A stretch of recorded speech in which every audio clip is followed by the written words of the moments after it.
Karachi press club के अॻियां LBOD के मुलाज़िमनि पारां पंहिंजे मुतालबनि जी मञता लाइ एहतजाज कयो वियो आहे। अचो त हुन मुलाज़िमनि सां ॻाल्हि ॿोल कयूं था त हुननि जा कहिड़ा मुतालबा आहिनि। सांगड़ मीरपुर बदी नवाब शाहबान जो 24 फरवरी ते नोटिस जारी थियो आहे। उन्हनि जे लाइ सेक्रेटरी एजुकेशन पारां पियो करे त जीअं त असां AG सिंध तो चए त नोटिस बि कराइण ते SO जो सही आहे, सेक्रेटरी जो सही खपे। LBOD सांगड़ डिवीज़न मीरपुर ऐं बदीन जे 1500 मुलाज़िमनि खे 15 महीना अॻु में जगह आर्डर ॾिनो वियो आहे, पर अॼु ॾींहं ताईं उन्हनि जो IG कोन खोलियो आहिनि। ऐं सेक्रेटरी सलीम रज़ा खोड़ साहब हिकु ग़लति ऑब्जेक्शन हयो वेठो आहे त ही माण्हू बोगस आहिनि। तव्हांखे ॿुधाइण था चाहियो हिननि माण्हुनि वटि आर्डर आहिनि ऐं ही माण्हू पाकिस्तानी कार्ड था रखनि, सिंध जा रहाकू आहिनि ऐं इन्हनि जे नाले चयो थो वञे हिकु स्केल जे नौकिरीअ ते उन नाले चयो थो वञे त ही बोगस आहिनि। हाई कोर्ट के तहत आर्डर असांजा थिया जंहिंमें कमेटी वेठी, एक्ट असांजो पास थियो ऐं जेका कमेटी वेठी उन कमेटी में फ़ैसिलो कयो त भाई इन्हनि खे रेगुलर कयो वञे। एक्ट जेको थियो उन में बि ईअं थियो, असांजा आर्डर बि थी विया ऐं असांजा मेडिकल बि थी विया, असांजी जॉइनिंग रिपोर्ट थी वई। जॾहिं असांजा कागज़ ट्रेजरी में विया त ट्रेजरी ऑफिसर चयो त बाबा इन खे तव्हां जेको आहे सो लिस्ट कन्फर्म लिस्ट तव्हां सेक्रेटरी खां साइन वठी ॾियो।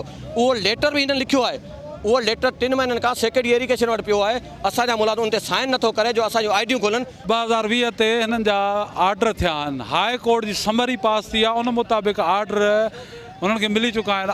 IDs नथियूं खोली वञनि, वेरीफाइड कया वञनि, उहे माण्हू वेरीफाइड बि कया विया आहिनि ऐं कन्फर्मेशन लिस्ट इंजीनियर साहबान, PD साहबान, चीफ साहब, सेक्रेटरी साहब जी टेबल ते छॾी आहे। सेक्रेटरी साहब पंहिंजी मन मस्ती कयूं वेठो आहे। अफ़सोस सां चवणो थो पए त सेक्रेटरी साहब जन ते इन ते ऑब्जेक्शन आया आहिनि त भई बोगस माण्हू आहिनि। हिकु गवर्नमेंट जी समझ जंहिंमें कोर्ट सगोरी अप्रूवल कयो आहे, 2601 मुलाज़िम खे रेगुलर कयो आहे, उनजे बावजूद बि 15 महीना थी विया आहिनि त असांजूं आईडियूं नथियूं खोली वञनि।